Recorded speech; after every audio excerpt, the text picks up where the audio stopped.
Un saludo cordial para todos ustedes. Yo quisiera llamar la atención sobre el hecho de que sean secundarios los textos constitucionales y su alteración, que detecta la grabación entregada por Fernando Balda y transmitida por Teleamazonas, más allá de la imputación de un delito a Balda por supuestamente haberlo grabado, aunque él dice que otro lo grabó, que se la pasó Ricardo Patiño, y de una segunda actitud delictiva que hacer el gobierno habría en Teleamazonas al transmitir esa grabación por un reglamento que lo prohibió después. Esto sin dejar de ser importante secundario. Lo principal es que no perdamos de vista que esto prueba que la Constitución de Montecristi fue adulterada, y no en una coma, como dice Correa. Son textos formales. Dice él que en nada alteran la cuestión. Empecemos a ver si es cierto, por aquello que en mi caso, por desempeñarme en el ámbito de la comunicación, más me preocupaba. El texto original decía sobre el espectro radioeléctrico, inicialmente, denominándolo, o se refería al espectro radioeléctrico, denominándolo en esos términos, ¿ya? Y proponía que se lo domine electromagnético. El texto original decía así, electromagnético. El texto final lo aprobaron como espectro radioeléctrico. Lo denominan además un bien natural sobre el que el Estado tiene derecho al 50% de las utilidades. Y de allí, según Alberto Acosta, en el 408 hubo un error de la Constitución, que él confía que cuando se haga la ley de comunicación se corrija. Algo que comprende a la comunicación como sector estratégico y que dice que sus empresas deberán ser controladas por el Estado o por empresas mixtas en donde el Estado tenga el 51%. El propio Alberto Acosta dijo que hubo un error en el texto de la Constitución que aspira a que se corrija en la ley, aunque la Constitución no diga eso, acudiendo al espíritu, ¿ya?, del texto original constitucional. Entonces, no son cosas formales, ya como dice Correa en esa conversación que se escucha a Silvia Salgado delante de Ricardo Patiño y alguien más. Y citemos otros casos. ¿Qué decía el texto original? Sobre los tratados e instrumentos internacionales, decía que la Asamblea conocería todos los tratados y convenios internacionales. El texto adulterado, final, que la Asamblea conocerá los tratados internacionales. Los convenios no, por lo tanto. ¿Qué decía sobre el asunto de someter contratos a jurisdicción extranjera?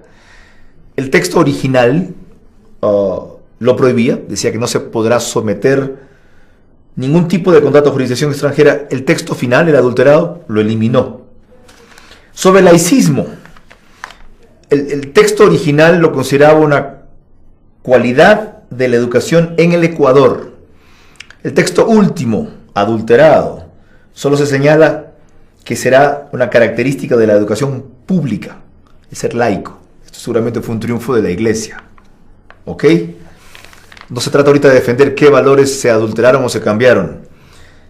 Respecto a la soberanía alimentaria, en el texto original se decía que hay que garantizarla. En el texto final o el adulterado, dicen nada más promoverla. Hay una gran diferencia. Garantizar significa una obligación. Promover es simplemente una recomendación, ¿ya?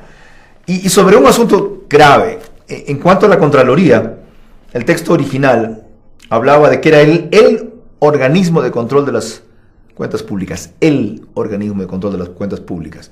El texto final adulterado solo se refería a que habrá un organismo de las cuentas públicas. Esto deja en claro que los pronunciamientos de la Contraloría no son vinculantes, es decir, obligatorios, mandatorios, imperativos, sino que son nada más un referente. Solo para citar algunos ejemplos. Es decir, los cambios que ahora cree la gente, porque lo oyó, y esa es la ventaja de haber pasado la grabación. Y en un comentario aparte me referiré a la grabación de Teleamazonas, Balda y compañía. Los cambios que ahora sí cree y conoce la gente que hubo, porque Correa no ha negado que sea su voz, ni el gobierno ha negado que la conversación sea fidedigna. Lo que ha dicho Alexis Mera, el secretario de la Presidencia, es que con la comisión de un delito, que es la grabación clandestina, supuestamente se quiere atacar o desestabilizar al gobierno. Si el régimen no ha negado eso, acepta por lo tanto que hubo esa adulteración.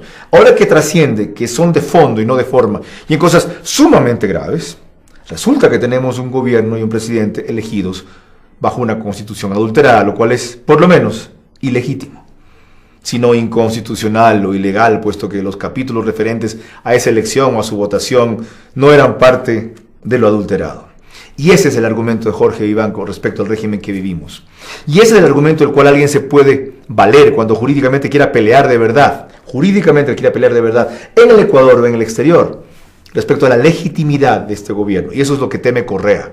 Por eso el ataque contra Jorge Vivanco, porque fue el primero que en un editorial lo dijo tan claro respecto a la complicidad y a la complacencia del Consejo Nacional Electoral en el montaje de un régimen fraudulento desde el principio, desproporcionado, sin ninguna equidad, en donde el Estado tuvo una ventaja descomunal para poder imponerse a los demás, originando así un régimen ilegítimo que además proviene de esta Constitución con textos adulterados.